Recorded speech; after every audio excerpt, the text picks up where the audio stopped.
Wait a minute. Angry Joe got nominated at the Game Awards? I guess it's 2016, but whatever. So I didn't list nominations or what I think would win the Game Awards because I was busy. I don't care. I don't know if you care. Does anyone care? Last year's was alright, but again, there wasn't a lot of advertising for this, so why should anyone care? First off, although I don't reflect all of Art House Anime, I believe, despite being its editor in chief, despite being its editor in chief, and not reflecting all of Art House Anime, I would just like to say I hate Channel Awesome, or what do you want to call it, that guy with the glasses.com or whatever. Pretty darn close to 99% of it. They make jokes with no punchline, plot summarize, and just live in an era where it's easy to record things, and people like people in front of the screen, no matter what they do.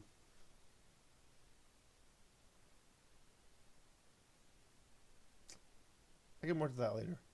It's well known anyway that they mainly A-list people who are already popular anyway, so it's a popularity contest as opposed to being merit based. They don't improve the quality of their work. That was never what they were about. They were about the one percenters. I never understood why Little Karibo backed him up, other than being, a nice guy, since they violated all his number 101 Bridge series lessons of not using Jay Leno stand up pop culture punchlines to make a joke. Since punchlines and jokes go together.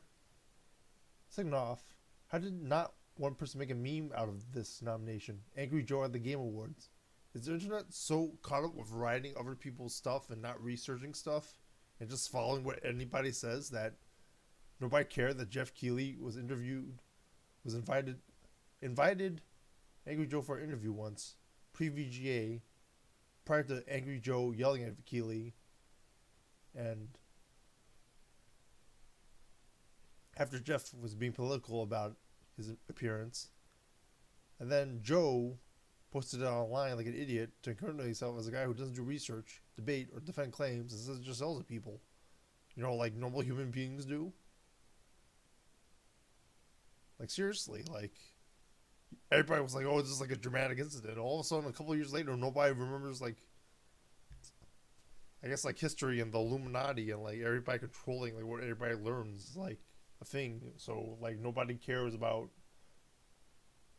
I don't know. I think part of it has to do with issue 3, which I'll mention later. Illuminati confirmed. Anyway, third, Angry Joe isn't even that popular anymore, I think. He was never credible to begin with, but, choosing him, which I figure you would choose based on, popularity and Channel Awesome stuff. I don't know why otherwise you would choose him, even though he's not popular to begin with. So, why would you choose him?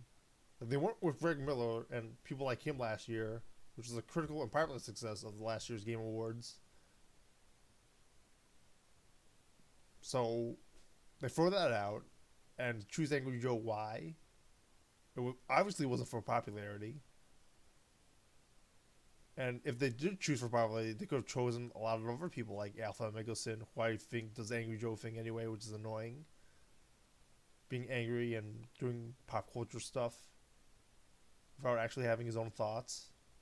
Metal Jesus Rocks is popular. Gaming Historian. The guy who did the Runaway guys would have been popular. The guy who does, I think, Sully Rock Pones or whatever his name is, the guy who did a lot of the Nintendo stuff early on, which I saw for Zelda reviews and stuff. Gaming Historian, and of course, Angry Video Game Nerd. Did everyone boycott the Game Awards so that friggin' they had to get Angry Joe to show up or something? Opposed to anybody else? It's seriously sort of to the point where Joe should leave Channel Awesome because he doesn't sort of fit the criteria anymore of being a popular person in order to be on Channel Awesome. So what's the criteria now? And why is Angry Joe on Channel Awesome and at the Game Awards?